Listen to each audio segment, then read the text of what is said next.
이 김계리 변호사 때문에 네. 이 화가 더 많이 납니다. 윤석열이의 인권이 심각하게 침해되고 있다. 그리고 생존 위협받고. 그러니까 나는 이러니까 내가 못 견디는 거예요. 네. 그것 좀 잠깐 말씀 부탁드립니다. 본인의 유튜브 채널에서요. 윤석열이 빠듯한 재판 일정 때문에 제대로 된 식사를 할 수 있는 날은 사실상 주말밖에 없는 지금 상황이다. 그래서 생존이 힘들다고 주장을 했습니다. 그러니까 왜 이런 상황으로 얘기를 했냐면 예를 들어서 7시쯤에 이제 출정 준비를 마치기 위해서 6시에 기상을 한다고 합니다. 그러면 제대로 된 아침 식사도 하지 못한 채 점심시간에는 뭐 컵라면, 건빵으로 점심을 했다. 뭐 이렇게 주장을 한다는 거고요. 야, 맛있겠다. 구치소 솔직히 맛있지 않나 저거? 맛있어. 아, 굉장히 맛있죠. 네, 저 엄마가 못 먹게 해서 그렇지 맛있어. 구치소 저녁 식사가 오후 4시 반 정도면 종료가 되는데 윤석열이 앞으로 주 4회 진행될 모든 재판에 출정을 하고 여기에 더해서 특검 조사까지 출석을 하게 되면은 안 나오잖아. 제대로 된 식사를 할 수 없다. 그래서 제대로 된 식사는 주말밖에 못 한다. 이거는 인권 침해다. 뭐 이런 주장을 하고 있습니다. 근데 실제로는 뭐 나가지도 않지만 네. 나갔을 때는 보통 재소자보다 더 비싼 거 먹고 그랬잖아요. 네. 그 이제 헌재에 네, 탄핵 도시락. 심판 받으러 갔을 때 도시락 12,000원짜리를 그 5분 정도 걸리는 네. 그 교도관이 또 사다 줬더라고요. 그러니까. 예. 그러니까 지금 인권 유린이 아니라 너무 심각한 특혜를 누려서 우리가 분노하고 있지 않습니까? 네. 특히나 그 김현우 아, 서울구치. 구치소장 네. 일 당시 그때 특혜가 너무 심했습니다. 특히 1차 구속 당시에 강희구 부속실장한테 휴대전화도 받고 맞아요. 대통령실 직원 와가지고 국정 지시하고 난리도 아니었지 않습니까? 그런 얘기를 많이 했는데 야 여기서 끝이 아니었습니다. 엄청난 소식이 MBC를 통해서 나왔는데 교도관들 있죠. 교도관들. 네. 교도관들을 24시간 심부름꾼처럼 부렸다라는 이야기가 나왔습니다. 요거 좀 정리 좀 부탁드리겠습니다. 그러니까 일단 김현우 안양교도상이죠. 지금 그때 서울구치소장으로 있을 때 네. 사실상 윤석열에게 24시간 누구든 접견할 수 있도록 허용도 했고요. 그리고 시간의 접견은 물론이고 전담 교도관들 7명을 배치를 했다고 합니다. 그래서 24시간 거의 뭐 수발을 든 게 아니냐라는 의혹까지 제기가 됐는데 이 내용은 어떻게 알려졌냐면 윤석열이 수감 기간 동안 구치소 측에서 교정 보안 직원 7명을 전달해서 심부름꾼과 사동 도우미로 부렸다라는 그런 글을 현직 교도관이 지난 4월에 올립니다. 여기에는 글을 올릴 수 있는 사람이 현직 교도관밖에 없어요. 그러니까 현직 교도관이 올린 글입니다. 그렇습니다. 네, 근데- 4월 4일에. 근데 여기 내용을 보면은 좀 충격적인 게 직원들을 3부제로 24시간 동안 윤석열 수발을 들도록 지시한 근거가 무엇이냐? 책임자는 누구인지 조사해서 처벌을 해야 된다. 이렇게 주장을 했고요. 그리고 헌재 윤석열이 출석을 할 때마다 굉장히 말끔했잖아요. 머리도 하고. 예, 그 현직 교도관이 외부 미용사 손질 의혹 그리고 CCTV 없이 4개 혼거실 여러 명이 쓰는 방을 혼자 사용했다는 의혹 허가받지 않은 차량의 구치소 진입 여부와 같은 이런 윤석열 수감 생활 동안 벌어진 비비 의혹들을 조목조목 지적을 하면서 자체 조사와 책임자 처벌이 이루어지지 않으면 교정당국이 국회 감사에서 온갖 수모를 당하고 예산도 받지 못할 것이다. 이렇게 주장을 했습니다.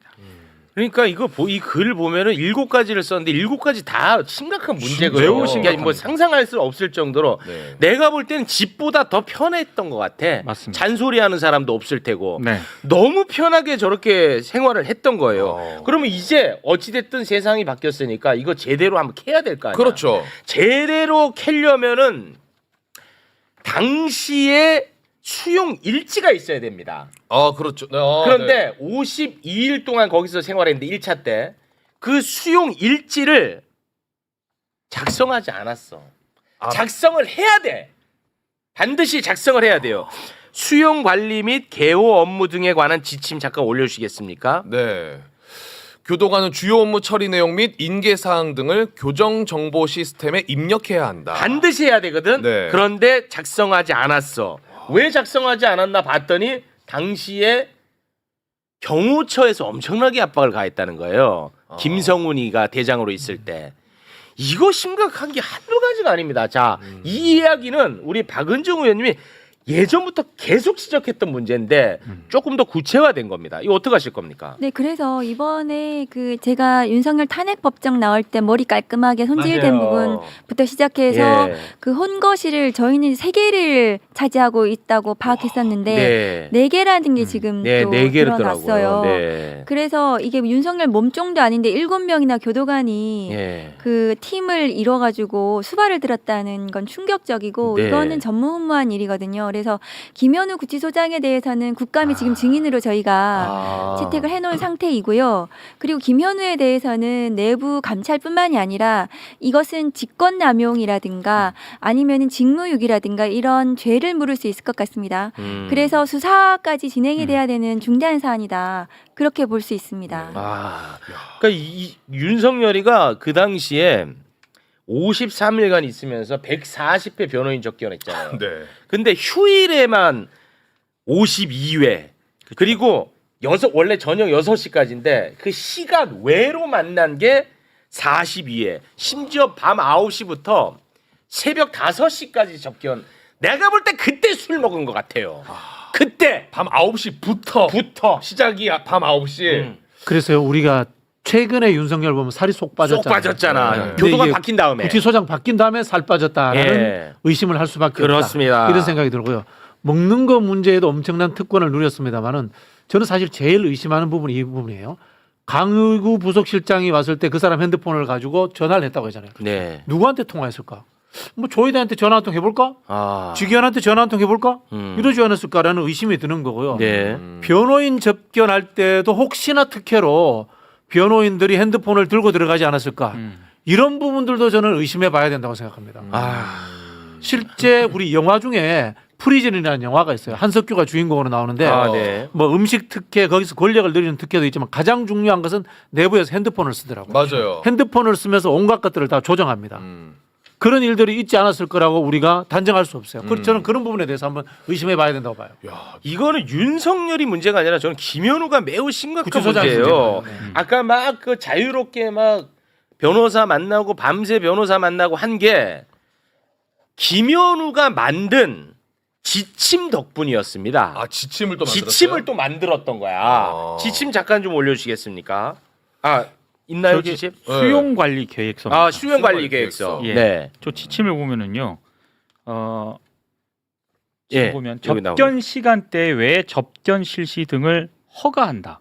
이렇게 되어 만들어 놓은 거야. 윤석열 수용관리 계획서 해가지고. 그렇습니다. 김현우 서울구치소장 때 만든 겁니다. 그렇습니다. 김현우 고발 안 하셨죠? 김현우에 대해서는 이미 1차 고발 및 재고발장까지 들어가 있는 상태이고 지금 재고발장까지. 고발인 조사가 곧 이루어지는 상황인데 네. 오늘 이 사건을 접하면서 수발 네 수발입니다. 네. 이 부분은 분명히 지시했습니다. 서울구치소 내에서 일어난 일에 대해서는 서울구치소장이 책임이 있습니다. 궁극적인 책임입니다. 김현우. 그 교도관들에게 지시를 했다. 그리고 52일간의 근무 일지를 은폐시켰다. 실은 이거는 직무 집행관의 공무원이라면 교정 공무원이라면 반드시 그 직무 내용을 적게 되어 있습니다. 그렇습니다. 공공기록물 관리법에도 의무라고 되어 있습니다. 이것을 은폐했다면 직무유기, 또 다른 직무유기, 그리고 수발을 시켰기 때문에 그 모든 공무원의 직무 집행은 절차 규정이 있습니다. 그 절차 규정을 저렇게 윤석열에게만 헌법 네. 11조 1항 법 앞에 평등을 위반해서 윤석열에게만 특혜를 줬다. 그러면 절차 규정을 위반한 겁니다. 그러면 직권남용입니다. 추가로 3차 고발 들어갑니다. 3차 고발까지. 감사합니다.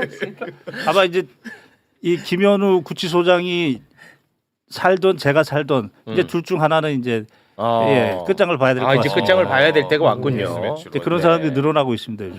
그렇습니까? 그리고 윤석열 그 밥 못 먹어가지고 인권 침해라고 얘기하는데 네. 윤석열 옛날에 변호사 하다가 짜장면 냄새 맡고 그거 좋아가지고 검사 다시 했다는 거거든요. 원래 면 좋아해요. 그리고 컵라면 뭐 먹는 거 좋아할 겁니다. 근데 본인이 밥을 제때 먹고 싶으면 출정에 나가면 돼요. 법정에 나가거나 검찰에 조사를 받으러 가면 딱딱 시간 맞춰가지고 밥을 네. 먹을 수 있습니다. 그렇습니다. 본인이 뭐 제대로 똑바로 그 이랬다 저랬다 하니까 네. 식사 시간이 저렇게 흔들린 겁니다. 참 진짜 우리가 막 죽기 살기로 싸우는 동안에 구치소 안에서는 무법천지였던 거예요. 그때도 그렇죠. 윤석열이는 왕이었고 얼마나 우스웠을까 우리가. 4개 홍거실을 혼자 쓰면서 마음대로 돌아다녔다는 거에 대한 거. CCTV도 없었고. 그러니까. 그러면 문을 열어놓고 그냥 뭐 자기 마음대로 했다는 것처럼 보여요. 그러니까요. 이 게시글이 사실이라면. 4개 하나는 횟집으로 만들고 하나는 뭐 이렇게 쓴 거 뭐야? 진짜 너무 고통. 그 출소할 때는 심지어 완전히 그 봉쇄 구간에 모 국회의원이 그냥 들어왔다는 거야. 그렇죠. 자기 집처럼. 출석 날에. 그게 너무 깜짝 놀랐다는 거야 본인이. 이게 진짜 무법천지. 그러니까요. 근데 저 수용관리 계획서가 법무부가 지난 8월에 서울구치소장 교체한 뒤에 삭제가 됐거든요. 네. 8월입니다. 윤석열이 다시 구속이 된 게 7월이거든요. 네. 그러니까 8월에 서울구치소장 교체할 때까지 한 달 동안 윤석열이 다시 들어가고 나서도 한 달 동안은 저거 그대로 지금 유지가 됐다는 거예요. 그렇습니다. 그렇겠네요. 그래서요 7월 며칠에 그러니까 구치소장 바뀌기 마지막 모습이 네. 드러난 게 있었어요. 네. 그때만 해도 원래 윤석열을 우리가 아는 모습 그쵸. 그대로였어. 근데 그 교체되고 우리가 봤을 때 완전히 바뀌어 있었다니까 그렇죠. 사람이. 지금 모습. 에이 여기 있네 그렇지. 요거 내가 찾던 글이 여기 있네. 네. 그래서 일부에서 이제 핑계 대는 게 탄핵이 헌재에서 인용됐을 때와를 기점으로 삼았다. 이렇게 이야기하는 쪽도 있는데 그게 아니라는 거죠. 그게 아니에요. 결국 구치소장에 누구냐라는 것에 예, 대해서 좌우됐다는 거죠. 그걸로 좌우된 거예요. 네. 다시 한번 사진 좀 부탁드리겠습니다. 이 사진은 우리 김경호 변호사님께 저희가 액자로에 넣어서 드리도록 하겠습니다. 네. 흡족해 하십니다. 흡족해 하십니다. 고맙습니다. 지금 뭐 자극 많이 받으시는 것 같네요. 고맙습니다. 벌써 게이지 올라왔습니다. 올라왔어요. 이러면 어미주까지 금방 가겠다. 자, 김현우는 일단은 진짜 심각합니다. 이거는 그냥 하는 말이 아니고. 자, 그리고 아주 짧게 한덕수 다루도록 하겠습니다. 근데 한덕수가 사실 그 죄의 무게로 보면 굉장히 무겁거든. 그럼요. 근데 지금 흥행에서 많이 밀립니다. 그거 참 희한해. 이게 워낙 많으니까 지금 약간 좀 소외받고 있는 것 같은데요. 그럴수록 주목해야 돼요. 주목해야 돼. 네. 한덕수는 어제 내란 방조 혐의로 첫 재판을 받았는데 이 혐의는 굉장히 무거워. 국무총리 가장 책임이 막중하거든. 국무총리로서 내란을 방조한 혐의인데 제가 볼 때는 적극적으로 도운 것 같아요. 주요 인물로. 예, 저는 그렇게 봅니다. 그리고 사후에 계엄 선포문 서명하고 삭제한 혐의.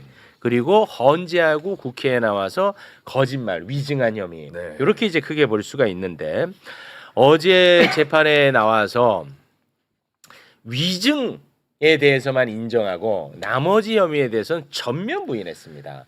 특히나 계엄이 위헌인지 아닌지에 대해서도 아직도 말도 제대로 못해.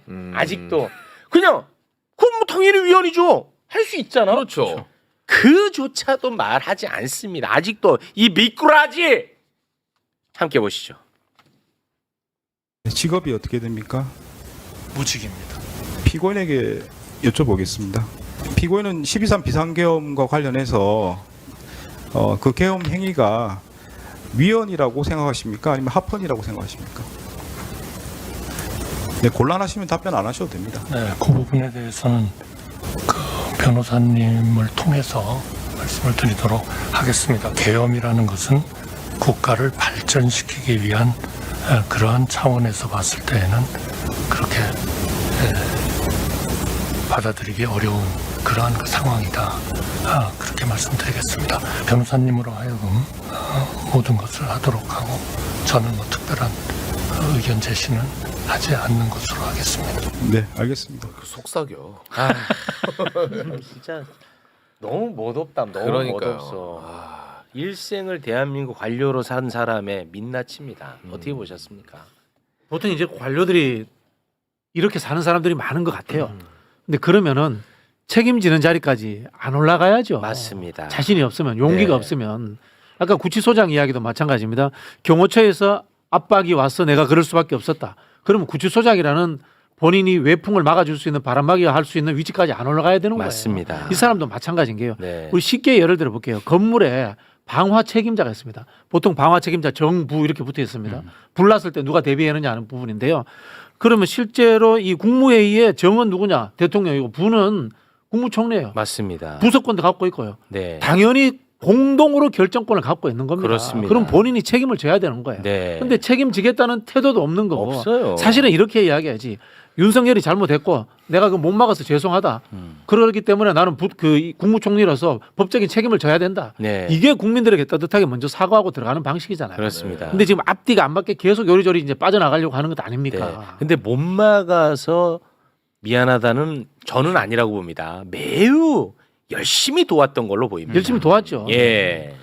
저렇게 대놓고 내란 그 진상조사 과정에서도 거짓말을 밥 먹듯이 위증을 했는데도 구속이 안 돼 있다는 구속이 것도 안 됐다는 게 놀라워요. 핵심이야. 네. 구속 안 된 거. 본인도 인정을 한 거고 아. 위증에 대해서는. 그러니까 저자가 구속이 안 된 것도 사법 개혁의 근거가 되는 거예요. 예. 좀 올라옵니까? 제가 이 한독수에 대해서는 이미 고발을 한 사람이기 때문에 그때는 증거가 지금처럼 CCTV가 나오기 전 단계에서는 방조로 일단은 고발을 했는데 그때는 방조. 지금은 명백하게 증거가 나왔고 그렇습니다. 적어도 주요 임무 종사자에 해당한다. 왜 그러냐면 이 사람은 헌법 86조와 89조에 따라 대통령을 보좌하는 사람입니다. 네. 그리고 국정에서 그 대통령 다음에 2인자입니다.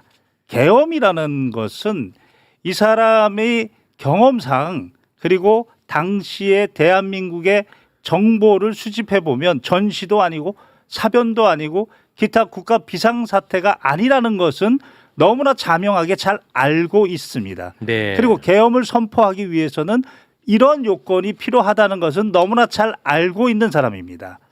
이런 사람이 지금 국무회의를 소집해서 절차적으로 이 위헌 위법을 뒷받침하려고 했고 사후적으로 서명의 해프닝을 이렇게 일으켰으면서 네. 더 중요한 건 자기는 내란 방조는 인정하지 않지만 위증을 인정한다. 그렇습니다. 위증. 근데 이 위증의 인정, 즉 계엄 문건을 보지 못했다라는 위증. 근데 그 계엄 문건을 같이 이상민하고 논의한 CCTV가 나왔기 때문에 그렇습니다. 오히려 여기서는 고의성을 인정할 때에 위증을 인정한다. 이 부분이 충분히 당시에 내란 관련된 위법성과 심각성을 인지했을 가능성 오히려 그게 정황 증거가 될 수 있겠다. 그래서 저도 우리 체육 앵커님과 네. 같이 네. 주요 임무 종사자의 공동 정보입니다. 단순히 방조범으로 처리해서는 안 된다.